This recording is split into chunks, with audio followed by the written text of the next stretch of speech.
So, welcome into your seated posture. Having a seat in whatever way feels best for you. And trying to get your hips a little bit up higher than your knees, bringing a little arch into your back and a gentle lift through your chest. And just take this time to feel yourself dropping down and in.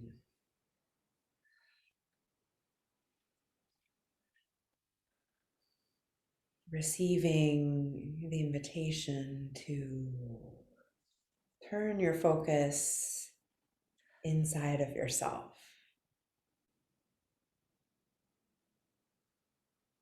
to really, really feel into this body, into this heart.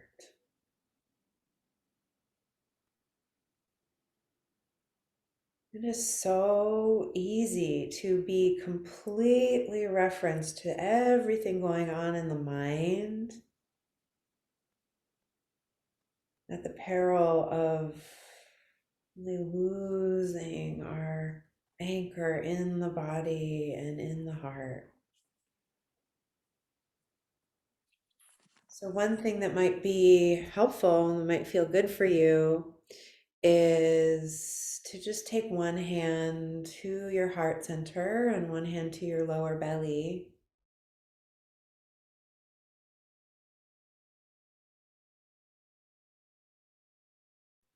Feeling the warm contact of your hands on your body. Just this simple reminder for you to be really feeling into this body and heart. Allowing more of the breath to be felt in more of the body.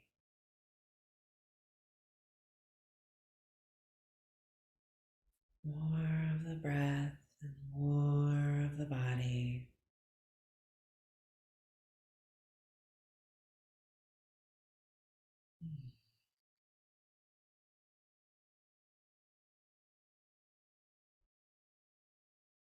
And making sure that you feel just as much movement in the lower hand at your belly as you do in the upper hand at your heart.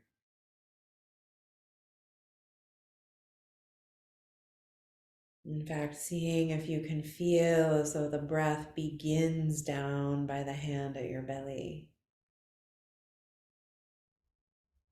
Feeling it flowing upwards towards your heart as you breathe in.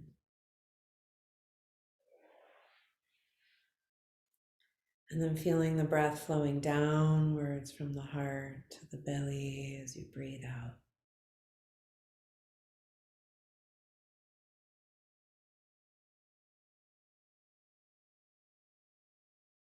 Dropping into the smooth, easy flow. Dropping into this more intimate, more conscious relationship with yourself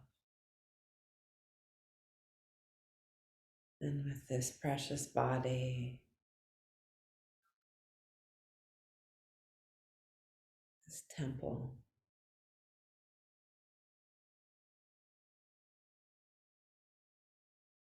On your next inhalation, just softly open your arms out to your sides with your palms up and your elbows bent.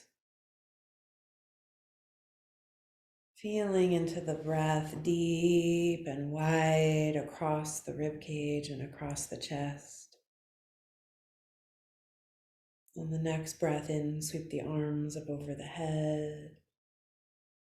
Connect the palms, and as you exhale, anchor the hands in at the center of the chest. Feeling the chest rising up into the hands, softening the shoulders, relaxing the jaw.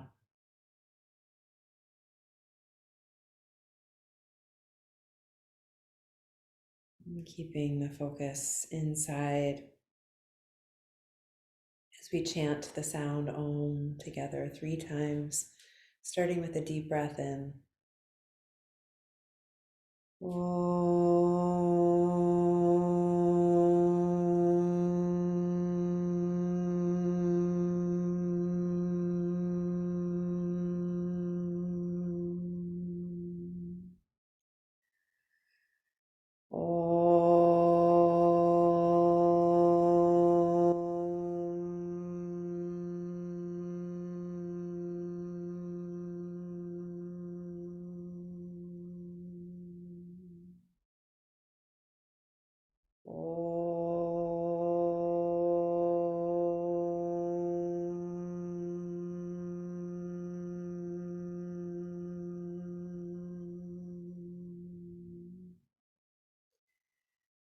Bow your head to your heart.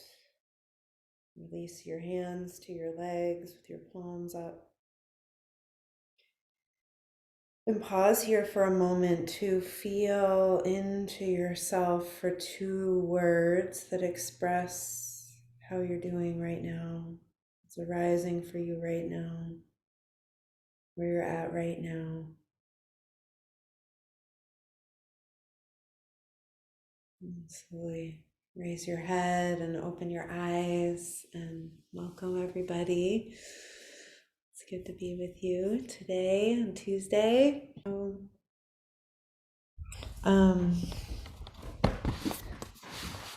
So as you come onto all fours, let's just get into the rhythm here a bit with the cat stretch. So just finding your own pace of arching and curling. And I really like us as we're getting into our practice today to connect with something that a lot of us care a lot about, which is sovereignty. And really being able to claim the space that is our bodies, and really feeling that process starts from inside of us instead of from around us, from these ridiculous patriarchal structures that were not built to support us or protect us. So just coming into your own rhythm here. And seeing if as you're moving through your cat stretch, you can feel as though your own rhythm is what regulates you. Your own rhythm is what centers and focuses and calms you. So just let that rhythm be established without trying to make it something that it is not, without some outside ideal of what you're supposed to be looking like or feeling like or fitting into. And just meeting this precious body as it is right now. And staying curious and open as the experience of the body evolves, as it changes, as it grows. Maybe seeing if there's a little bit of room for slowing down. Maybe see if there's a little bit of room for just feeling a little bit more. Letting this practice be a place where you can feel more of yourself, so that you can feel more yourself, more true, more real, more raw, more honest, more in your power. And we're going to take this movement and make it a little bigger. We're going to open the knees a little wider, pointing the big toes together, and then just move the wrists another inch or 2 forward, and we'll pick up that flowy cat stretch, rolling all the way back towards child's pose and dipping the chest down and gliding forwards and up as you breathe in. So the exhale takes us back, releases us back, softens us back. And then the inhale glides releases slowly forwards and up. So getting fluid here, rolling back as you breathe out, diving forward, articulating the spine, especially the thoracic spine, as you come forwards. Getting into your own flow here. Letting go of the head as you go back and letting that help you come more fully into the rest of your body. And eventually let yourself land back in child's pose, fully releasing. Resting your head, resting your arms, resting your back body. Rest is essential, absolutely essential, whether you're healing or you're tending and working, creating, fighting. Rest is essential. We need rest. It's an essential nutrient for life, for renewal, for gaining clear perspective. So just feeling yourself right now, really taking in the rest, taking in the medicine of stillness, even if just for a brief moment. I always know when I'm feeling unclear that I need more rest.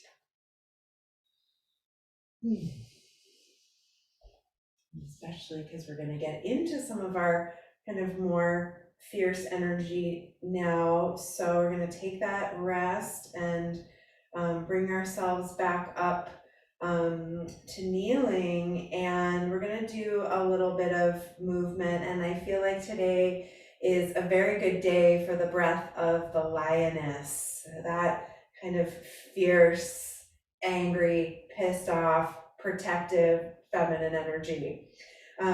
So the way that we're going to connect with that is from our hands and knees. You're going to be sitting back. Now you can have your feet, the tops of your feet flat on the floor, or what's even more powerful is to have the toes tucked under. There's a little bit more movement available in this orientation, and also a little bit more stretch. Okay, so feel free to have your toes tucked under if that feels all right. We're gonna keep our bottoms back, and then you're either gonna have your hands pointed forward, or you can turn them out. You'll get a little bit more chest opening that way. Or, I'm not sure I can do this today, but you could have your hands turned back if you really wanted a big like forearm and wrist stretch. So any of those three or anywhere in between. And the movement is going to be kind of opposite of how we did the cat stretch. And I'll turn to the side. So we're going to inhale, opening the back body. We're going to keep the butt back on the heels the whole time. So we're going to inhale back, and then we're going to exhale, arch the back. Okay, so again, the breath of the lioness is tongue out, eyes open, and it's kind of you're sort of a fierce, fire-breathing lioness, not just your average San Francisco lioness, okay? So we're gonna inhale into the back body, curling in, feeling the tail and the head going towards each other, and then exhale. And then curling in, and then exhale, let it out. Let it be kind of rageful, fierce, messy, raw, primal. So keep your butt back on your heels the whole time if you can. So we're getting a little bit more opening in the top, in the feet if you're all the way back on the heels, toes tucked under. We're moving the spine, and feel as though that that roar, that growl, that exhalation is coming from deep in your pelvis. All the way up to your heart, from deep in your pelvis. Let's do it 2 more times. Curling in. One more time. Let it all out. All right, and then you're just gonna bring your forearms down onto the floor and let your head drop and let your hips rock. So especially if you did have your toes tucked under, you might like to just tap your feet out a little bit and just sway your hips. Let go of your head. That might feel good then to just feel like a really soft sigh. You're totally muted, so you can make as much noise as you want, but just letting out that soft surrendered sigh. So you got all that kind of aggressive, fierce energy out, and now we're releasing here. I was just listening to this awesome podcast yesterday where this woman who's a teacher about women in the nervous system and healing from trauma, and she was talking about the importance for women to learn how to express healthy aggression and for us to be able to connect to our inner huntress, or even thinking of ourselves as predators, which is sort of the opposite of how most of us think of ourselves. So I was just really feeling that there, that huntress, that really primal energy that is inside of all of us. Okay, so let's go right from here into downward dog. So planting your hands mindfully. Maybe you want to take your feet about as wide as your mat, because we're going to do a little bit of movement with our hips now that we're in downward dog. So have your feet nice and wide, a comfortable wide distance so you feel really stable. Really open up the palms of your hands. Just let your head be heavy. Keep your tail lifted. Maybe allow a little bit of a bend in the knees. And we're going to start to swing and sway the hips side to side. So you're going to let the left knee bend and let the hips move over to the left side. And then we're going to inhale up in the center and sway the hips over to the right side, bending the right knee. So inhaling up and exhaling the hips to the side with that knee bending. Inhaling up, exhale, go as far as your body will let you go over to the side. And in fact, you can imagine like you're trying to just drop your pelvis over to the side that you're going. See how low you can go. Good. So it's not just like a kind of a slight waving of your tail side to side or wiggling of your butt. It's a real release. So you almost like you're dropping your booty over to the left, coming back up, dropping your booty over to the right. And as you're going back and forth, the opposite hand is really reaching. So as I'm going to the left, I'm reaching through the right arm. As I'm going to the right, I'm reaching through the left arm. And then we're just going to come back into the center and open up the feet enough where you feel like you have a nice wide, broad stance. And we're going to let the hands walk towards the feet, coming into a wide, kind of a wide Uttanasana. So your knees are a little bit bent, hanging your spine forward, just allowing your head to release. You can hold your elbows, you can rest your palms on the floor, whatever feels good here, just allowing for the spine to hang from the legs. allowing the head to release away from the tail as the tail reaches up away from the head. Really letting go of the head, the neck, the jaw, even the tongue.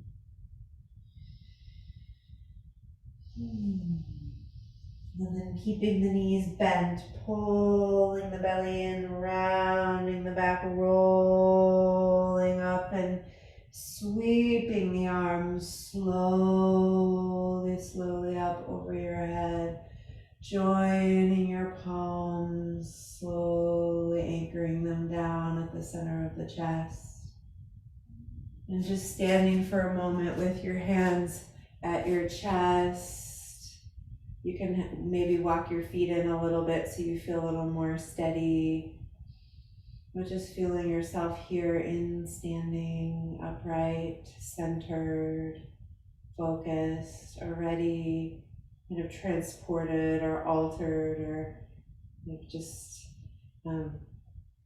coming into that sort of like, I always feel like the yoga is like there's this state of intoxication that comes, like this healthy intoxication, this shift in the energy flows, this shift in the state of mind, this heightening of our senses, this quieting of the mind.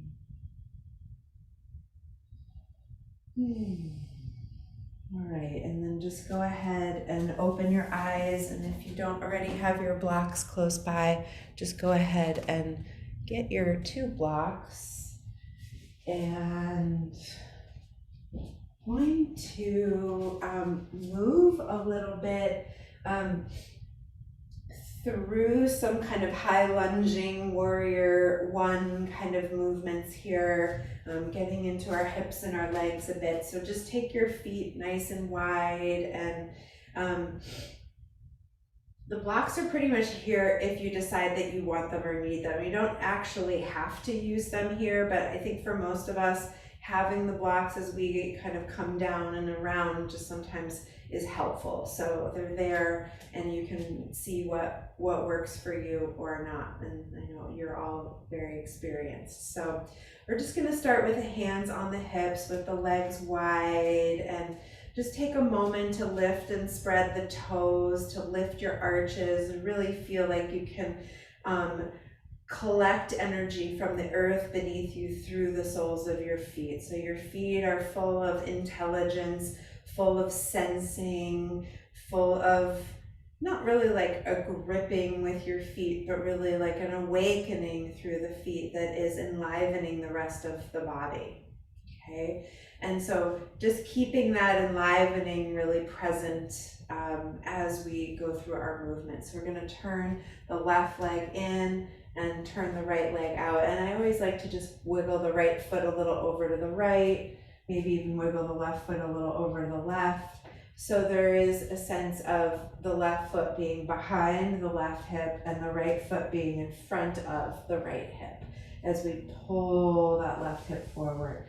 So let's just start off with really simple arms up over the head, unless it feels better for your shoulders just to keep hands on hips, but arms overhead. And let's take our very first drop here into our warrior 1 or into a high lunge if it feels better to keep the back heel lifted. Sometimes that's easier or just more comfortable in some way. Your choice, yogini's choice, heel down or heel up. But take a nice deep bend in the right knee, making sure the knee doesn't go past your ankle, and really let the rib cage go back into the back body. Rib cage into the back body, back of the rib cage lifted. Back body is nice and long. And then we're just gonna come right up.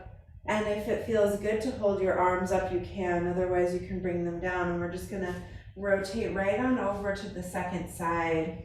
We're going to be going back and forth a lot, so this is just kind of getting into the groove here. Going over to the second side, wiggling the left foot a little to the left, right foot a little to the right. See how far back you can get that right heel. See how far forward the right hip can go, and just coming in again, dropping down again, feeling into the back body again, feeling all the way up through the fingertips, from all the way down in the soles of the feet. So there's still this sense of rootedness, of connectedness, of really sourcing some of the energy that you're feeling in your body from your feet. Good. So ribs in the back body, even more. Fill up that back body with your breath. And then let's come all the way up. And now we're going to just start to play. So now we're going to start to move from side to side, and you can go at your own pace. And so maybe it's going to feel good just to repeat that same shape. One of the shapes I like to do is take one hand behind my back and go a little bit more into an arch. Sometimes it just feels good to just get in the flow, going back and forth. Now, part of why I brought the blocks out here is because sometimes what feels better is to go down like this. Maybe you want that kind of lower lunge experience with hands on blocks and hands and blocks walking side to side. But let this be an opportunity for you to get the energy moving in your hips and legs. You don't have to stay in motion. You might find that you get into a particular position and it's calling you to stay or to do a little bit of movement in any one of these shapes. But just take your time to really feel what is available to you here in this flow of being in the warrior one, in the lunge, in the movement from right side to left side, and just feeling the intelligence in your feet kind of guiding you from one side to the other. So be patient with your feet. Let your feet take their time to turn. I think sometimes we sort of take the feet for granted, but remember that when your feet are pointing in the optimal direction, it's going to align your knees and your hips and so on. So be mindful of your feet. You can go up and down, you can stay down, you can stay up, you can get creative, get curious. You can open out to the side. Sometimes that feels really good, just to open it up. So there's endless possibilities here. But just the invitation is to be kind of getting into and owning your hips, your legs, your feet, your stability, your strength. Also listening, really listening. What does this body really need right now? What does this body really want right now? What is available to me here right now? What if there were no rules about how I am supposed to practice? About what I'm allowed to do with my body and what I'm not allowed to do with my body. Here you are allowed to do whatever you want with your body, and really in service to kindness, to gentleness, to more love, more connection.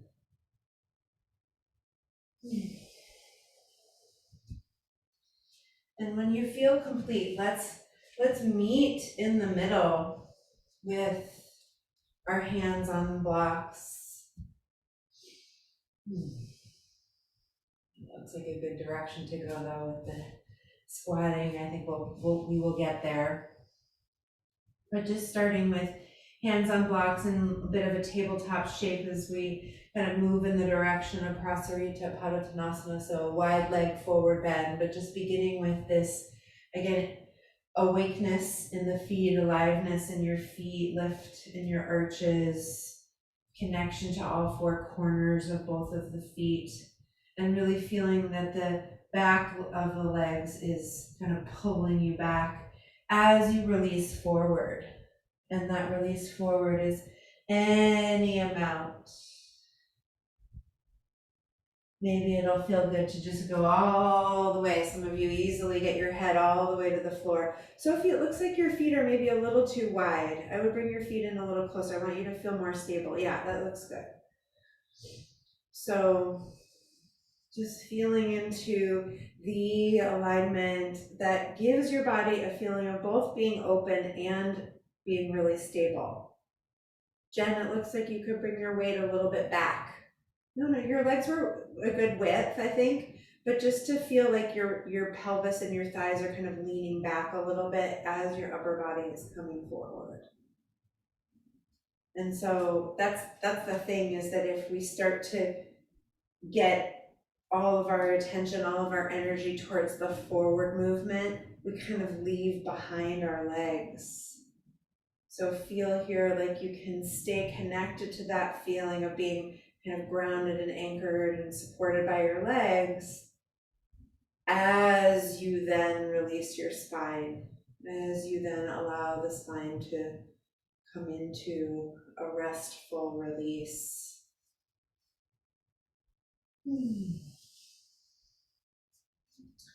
And as we make our slow transition from this shape into the next, just really taking your time, and we'll kind of revisit a little bit of that energy that we just stirred up. So we're gonna just bring the arms straight right underneath the shoulders, hands on blocks, and we're gonna have the toes a little bit turned out.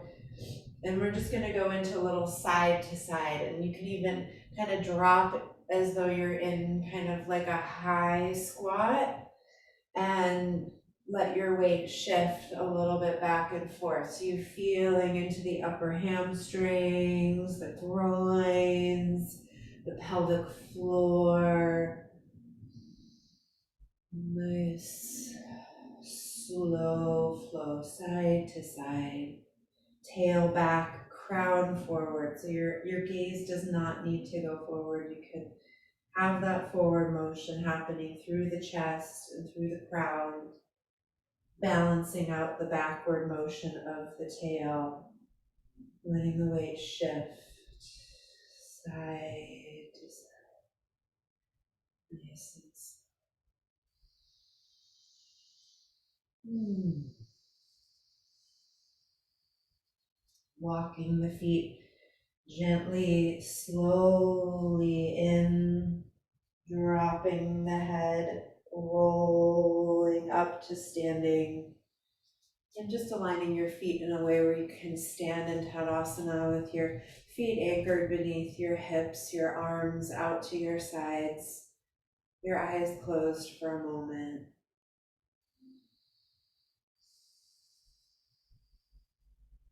And just taking a few breaths in conscious stillness. Feeling yourself inhabiting this body, how you're inhabiting it. And energy is coming alive through your practice.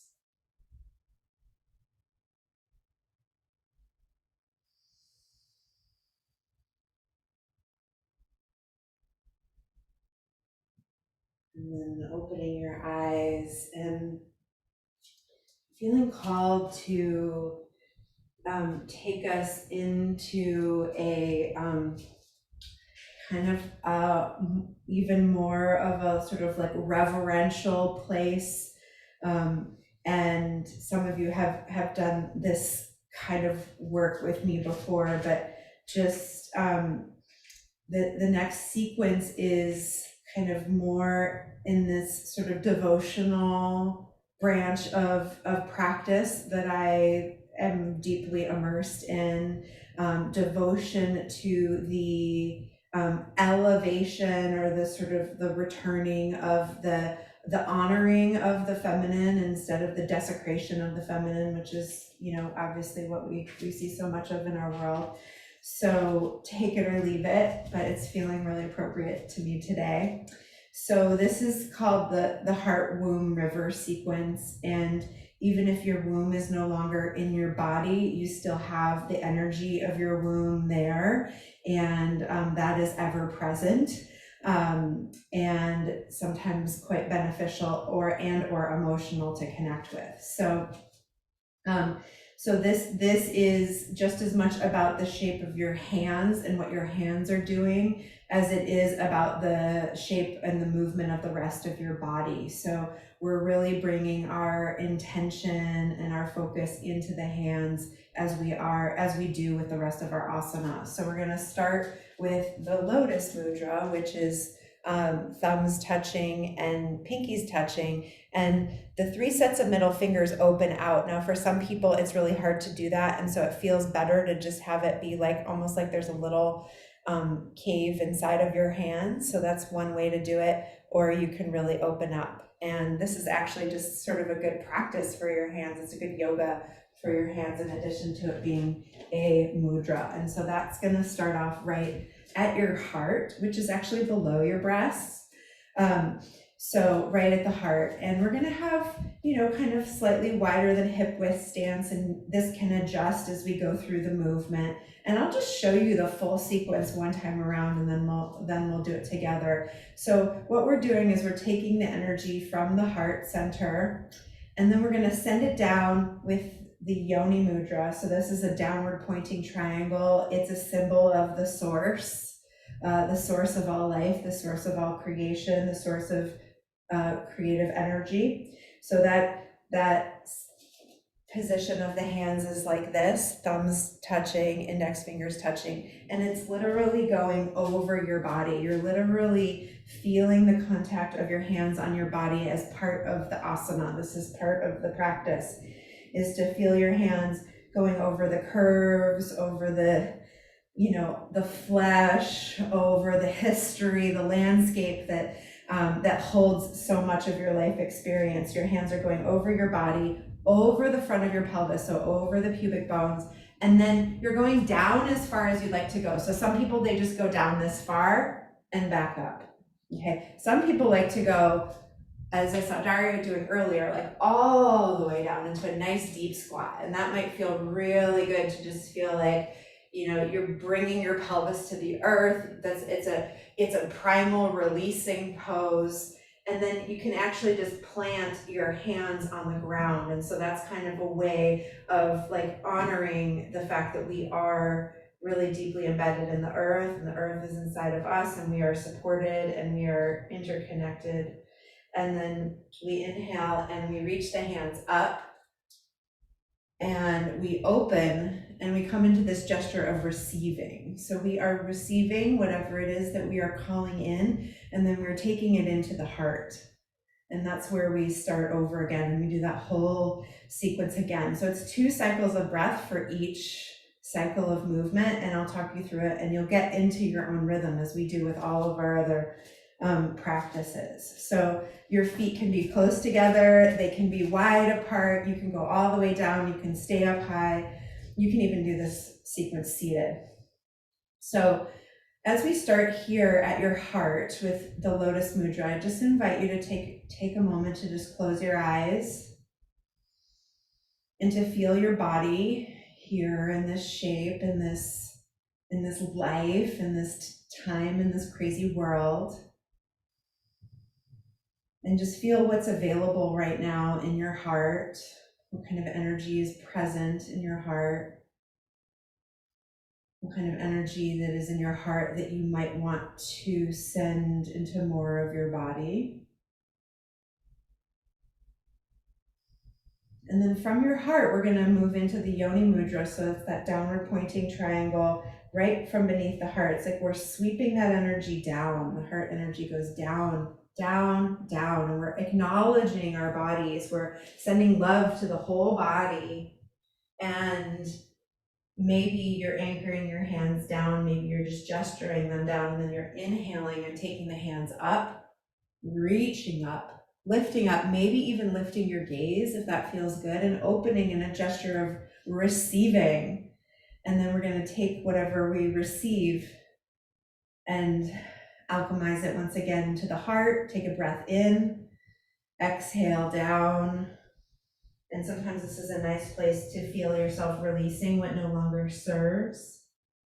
And then inhaling up, opening to receive, bringing that back into the heart, taking a deep breath in there, exhaling down from the heart, through the womb, through that womb space, that creative space, back down to the earth. Let it all be composted. Inhaling, come back up to open, to receive, coming back into your heart, taking a breath in there. And just, again, it's your own rhythm, but really let this be a feeling your body. You're feeling your body from inside and from outside. You're being with your body from your heart. So sometimes this is a good place to come when we're feeling at odds with our body, when we're feeling judgmental of our bodies, when we're feeling fearful for our bodies, when we're feeling the history of our bodies. When we have emotions, we want to move through the body. We want to celebrate our bodies. So just see what's arising for you, being present with the hands, with the feet, with the ground, with the air, with the sky, with the breath, with the intention. This is like a salutation. We do some salutations in yoga. This is like a heart, womb, yoni, earth salutation. Saying hello, greeting this feminine aspect of ourselves, no matter what our relationship to it might be.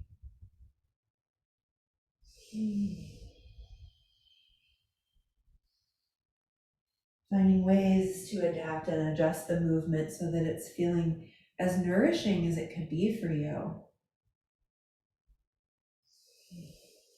Letting it be meditative and mindful, conscious and slow. Now let's just take one last cycle in your own way. One way, being in your own body.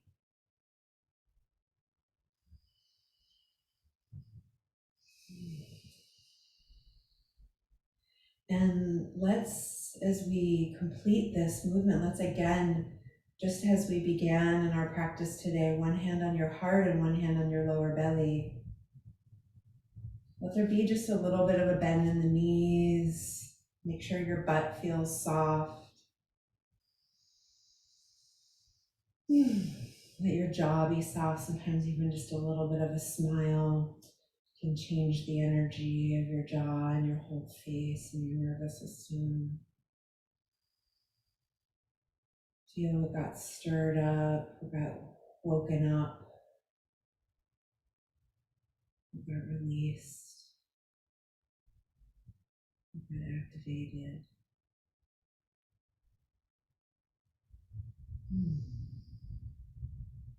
And opening your eyes. And since we're in kind of the up and down, non-linear way, more feminine way of practicing, I thought we could just do one more thing here in standing. We did this recently and it was feeling really good. So we're going to take the left arm. You can take it with the thumb down and you can sweep it behind your back. And you can have it, going all the way up or just like right around the back of your pelvis, or even hand on your hip, okay? So left arm doing whatever it will. And then we're going to take the right arm and we're going to bring the right arm up. And this is where we tend to do weird things with our heads. So you're just going to keep your head in line with your spine. Because that shoulder for me is tight, it actually helps me to just hold my neck. I just find that kind of anchors my hand somewhere, gives me somewhere to focus my energy. And I can just keep releasing my head back into my hand. So from here, we're going to go at the diagonal. So I'm going to take the right, if you haven't done this with me before, you might want to watch first. I'm going to take the right elbow And I'm gonna bring it down and across to the left ankle, to the right ankle, and then I'm gonna roll back up. Now remember, you don't even have to bend at your waist. You can just do it like this and stay upright if it feels better. But otherwise, you're taking your right elbow towards your left ankle, right ankle, inhale, roll back up. So you get to go as far down as you want to go. You get to have your feet as close or as wide as you'd like them to be. I find that this feels more stable when my feet are turned slightly out. So just see what works for you. Make sure that that right arm and hand are not bossing your head around. So just keep checking that your head is really, like when you come back up, it's kind of aligning with the rest of your spine. I like to really emphasize the bend in the knees on the way down and on the way up to create more ease for the lower back.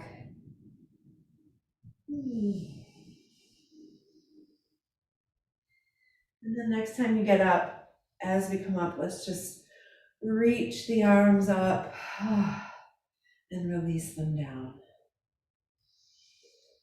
A little roll through the shoulders. Right, let's take the right arm back. So remember, you start with the thumb down, you sweep the arm behind your back. It can go up as high as you want it to go, or it can stay nice and low. And then we're gonna bring the left arm up, bend that elbow. And again, remember to keep the head in line with the rest of the spine.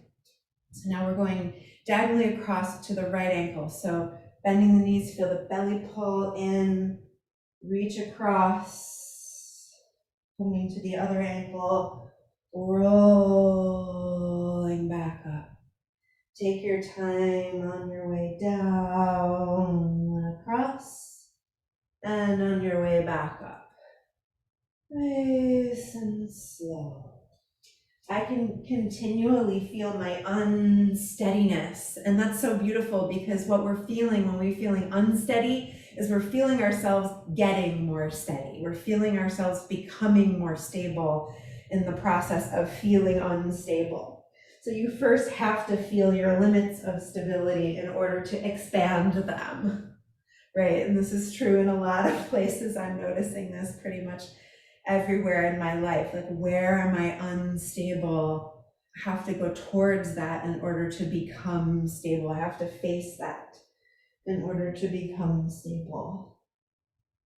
So feel your body adjusting, feel your body working to balance itself. When we do these less linear, more fluid movements, we start to turn on different muscles than when we're staying in more linear shapes. Okay, last time around, when you rise back up, reach and stretch all the way up. Then release your arms down. Maybe a little roll of the shoulders. Maybe it'll feel good to walk your feet a little closer in for a moment. Let's stand once again, let the eyes close and really be in conscious stillness.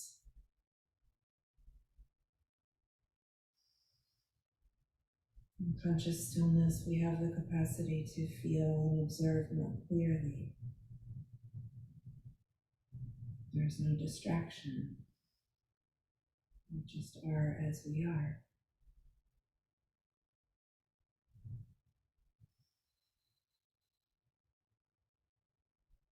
Okay, I'm feeling inspired to do one more thing in standing.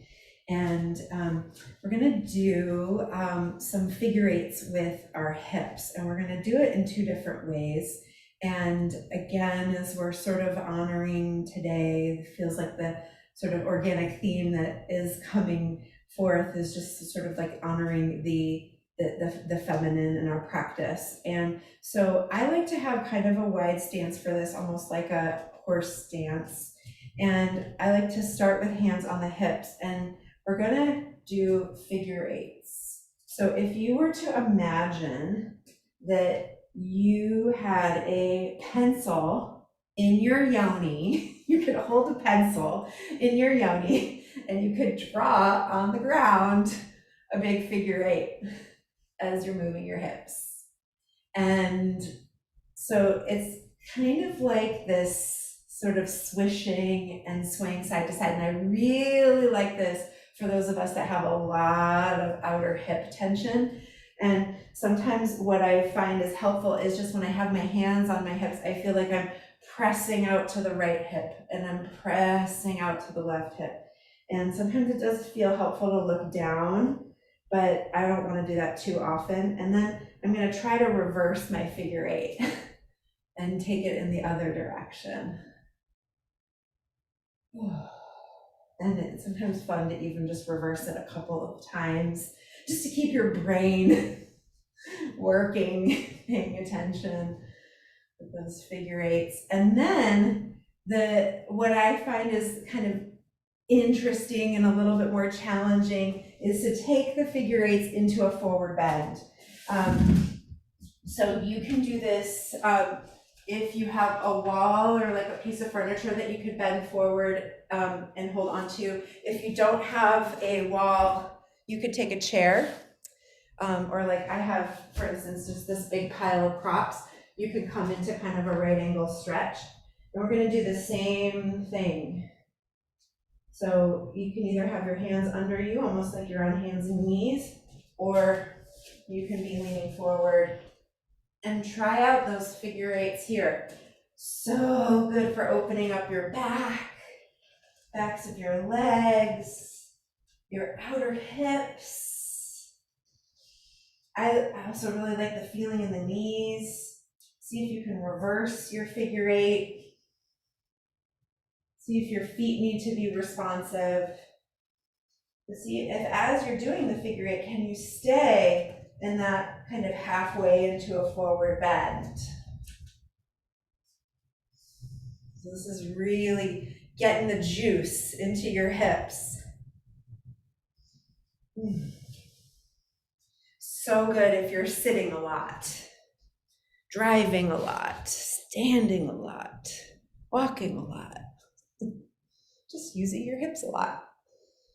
Okay, so go ahead, walk towards whatever your hands are on and stand yourself up.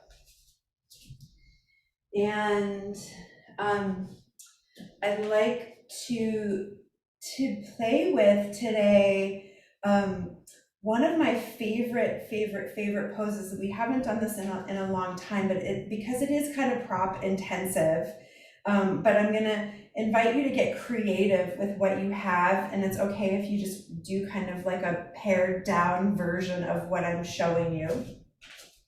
But this pose is a cross between bridge pose and queen's pose, or Supta Baddha Konasana. So what we're going to do is we're going to create a surface upon which we're going to elevate everything from the shoulder blades to the pelvis. Okay, so if you have two bolsters, that's the easiest thing to do, is just to put two bolsters like side by side like this. If you don't have two bolsters, then maybe what you do is you make like a pile of blankets or towels. You could do something like, I'm going to show it to you this way because it's probably more like what more people are going to end up doing. So I would do it something like this. Yeah, I usually avoid doing this pose on Zoom because it is kind of intensive, but it feels like it's really going to go with what we're exploring here. So I'm going to take 3 blankets. You don't have to do 3. You could do 1 or you could do 2. It's totally up to you. Then the next thing you need is a belt, and you also need 2 small pieces of support, like maybe 2 towels, 2 little throw pillows from your sofa, 2 things that you're going to be able to use to support your legs. So I'm going to use these thinner blankets for that, and this will all make sense in a moment. So maybe now you want to just see what I'm doing, and then you can figure out what you've got. I'm also going to use, you can extend the platform that your body is on by using your blocks. So I'm going to do that, put my feet up. I learned this pose from my very first Iyengar yoga teacher. Her name is Lois Steinberg. She's a very senior Iyengar yoga teacher, and she taught it to me in the late 90s. And I'll never forget, I'll never forget the day that she taught me this pose. It made a really big impact on me because it felt so good in my body, and it felt like a very feminine pose. So, so here I'm sitting very close to the end of my blankets, okay? Just like we would do if we were doing a bridge pose in another way. I've got my feet up on my blocks, the soles of my feet are together, and I put the belt around the sacrum and underneath the feet. So I'm just going to turn this way so you can see the position of the belt, okay?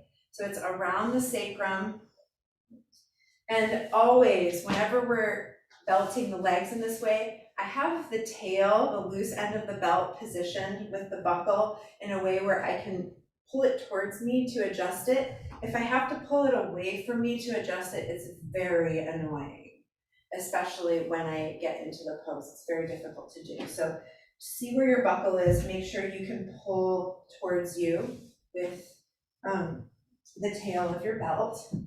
And then I'm gonna check out where my little supports are for my legs. So I'm gonna roll up these blankets here so that my legs, when I drop back, my legs have a lot of lift, okay? And there's a lot of adjusting here, so just watch me get in. So I've got my pelvis really close to the end of my platform. I'm gonna lie back, and initially my feet might wanna lift up. I'm gonna wiggle these supports in. It's okay if your feet are floating a little bit. The lower shoulder blades are hooking right on the edge of the platform that I'm on. And then, whew, so good. So chest is lifted. So I'm in bridge pose, pretty much above my waist, I'm in bridge pose. And below my waist, I am in Baddha Konasana. It's not for everybody. Some people find it's too much. And if that's the case for you, very, very simple way to adjust.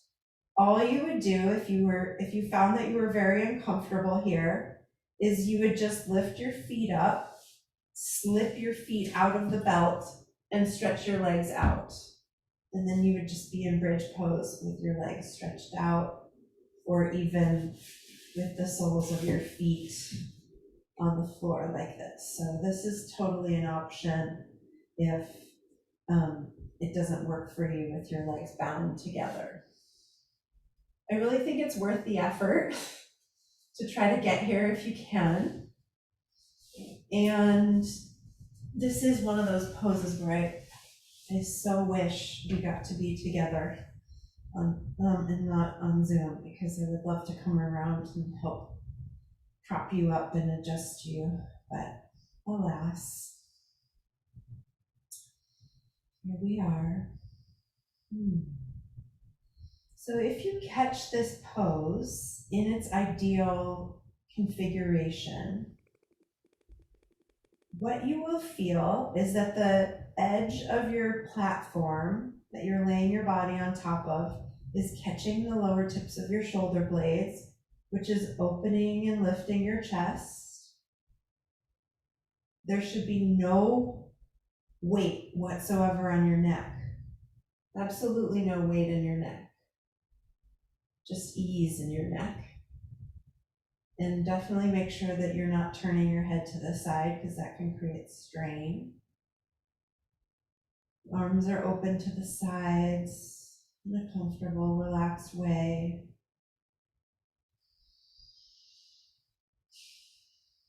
And the breath is slowing down body is settling. So ideally, this is a place where you can really, really rest and drop into an easy rhythm, breathing in and out, soft and slow.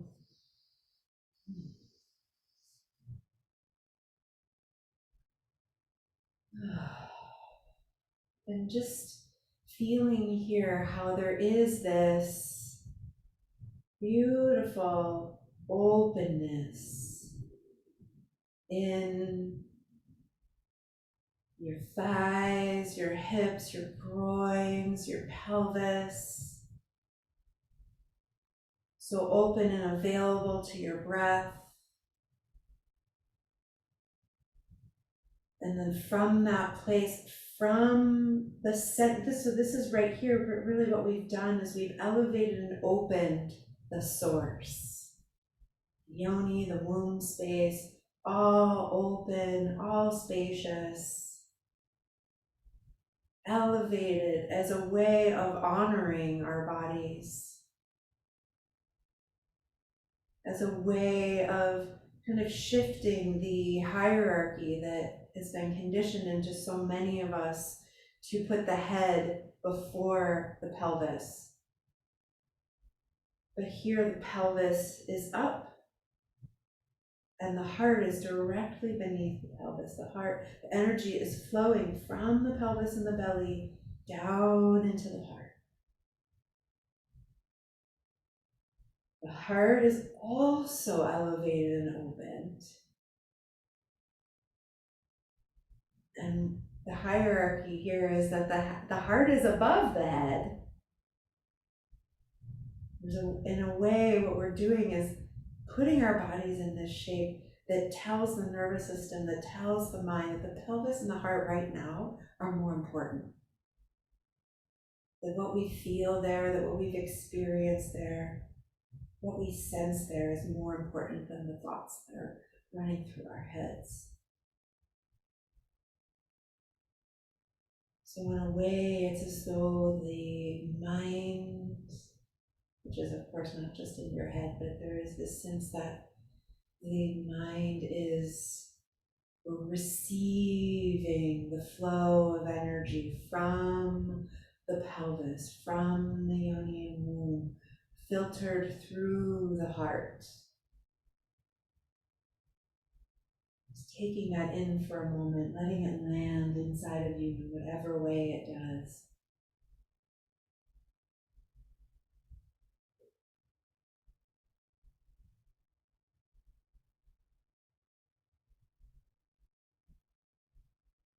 Slow breaths in and out.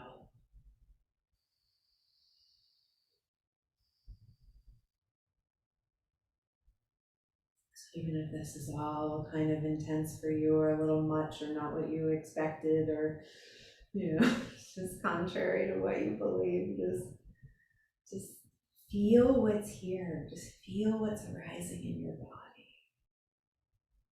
Welcome it all in, whether you want it to be there or not. Welcome in the full spectrum of your current experience.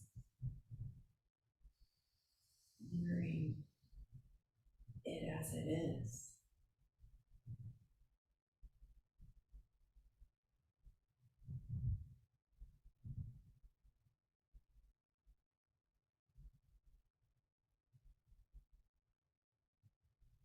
Slow breaths in and out.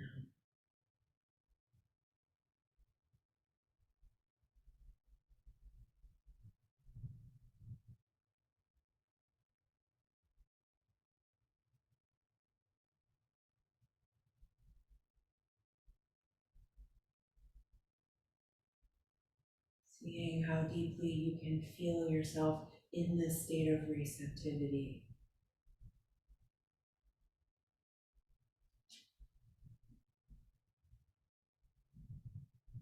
And from this place of receptivity, just sensing into whether this is where you want to continue to rest,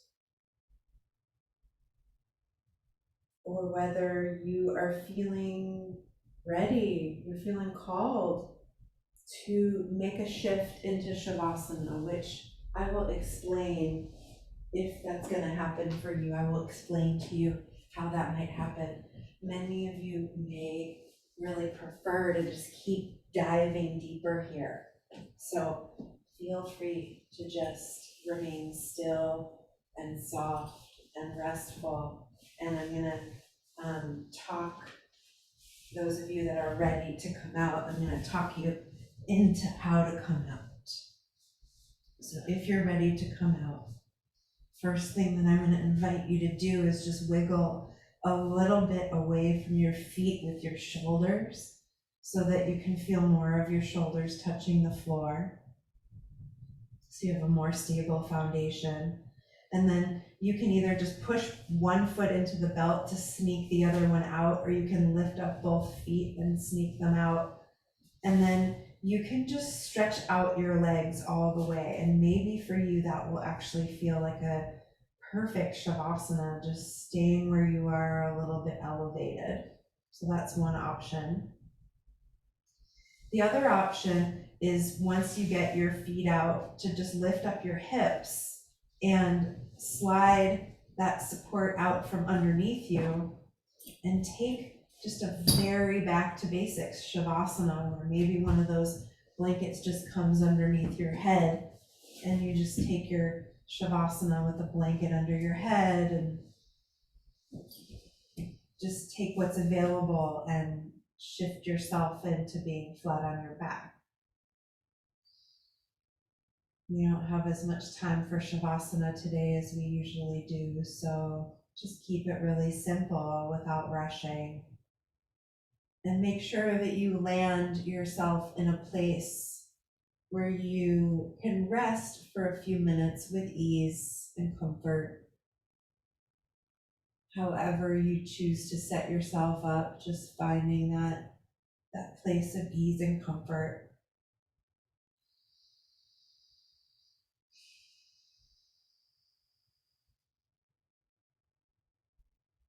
And just let the breathing rhythm find its way into greater ease, letting your body sink into greater stillness.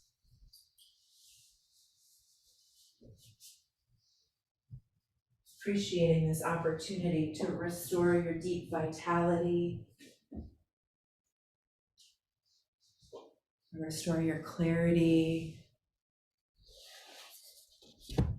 So find part of what gets restored in these moments of stillness is compassion, not just for other beings, but for ourselves, that there's more space to be and feel compassion,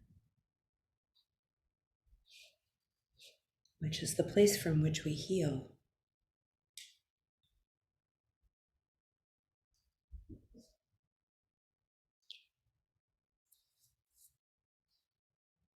Feeling all the ways right now in which you are held,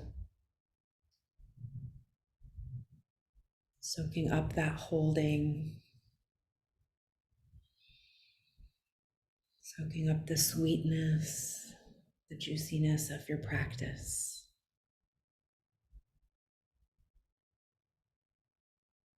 Shavasana.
If you feel as though there's more for you here in stillness, you're so welcome to keep resting. Please just stay as you are and maybe bring some of your breath into your heart. And if you feel complete and ready to come back into your day, you can just take your time and really, really slowly and gently roll yourself to one side. Take a breath or two on your side and make your way gently up to sitting. Just let this be gradual and easy. Bringing your hands over your heart.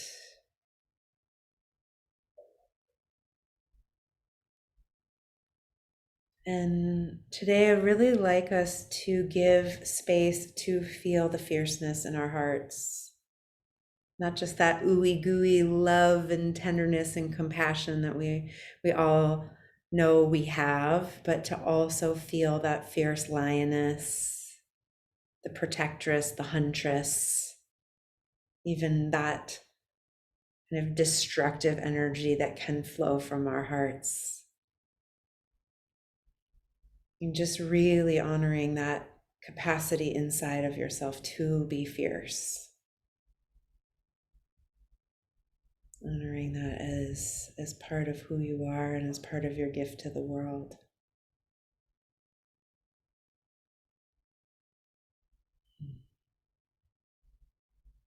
Thank you. Thank you so much.